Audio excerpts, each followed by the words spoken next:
Min barra r-rabtiet finanzjarji bejn Malta u l-Iżvizzera, rappreżentanti miż-żewġ pajjiżi ddiskutew il-kooperazzjoni bejniethom fejn tidħol il-ħajja umana.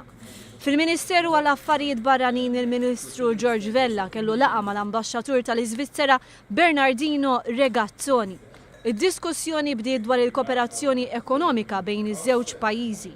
L-Ambaxxatur Żvizzeru ħabbar li se jestendi l-għajnuna finanzjarja għall-Akkademja Mediterranja tal-Istudji Diplomatiċi. Din toffri opportunità ta' studju fl-ogħla livelli ta' diplomazija u nħolqot aktar minn 20 sena ilu wara ftehim bejn il-Gvern Malti u dak Żvizzeru. Il-Ministru Malti faħħar il-fatt li l-Iżvizzera ikkontribwiet għal PET scanner ġdid fl-Isptar Mater Dei. Dan l-apparat jagħmilha possibbli biex ċertu każijiet ta' kanċer, tumuri fil-moħħ u problemi fil-qalb jiġu maqbuda fl-ewwel fażijiet tagħhom. L-Ambaxxatur Regazzoni ħabbar li riċentement Malta ġiet miżjuda mal-lista ta' pajjiżi li huma eliġibbli għal boros ta' studju mill-Gvern Żvizzeru.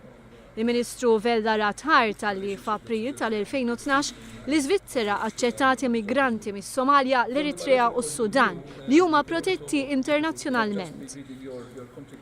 Fisser li kemm Malta kif ukoll l-Iżvizzera għandhom fost l-ogħla ammont ta' persuni li qed ifittxu l-ażil meta mqabbel mad-daqs tal-pajjiż.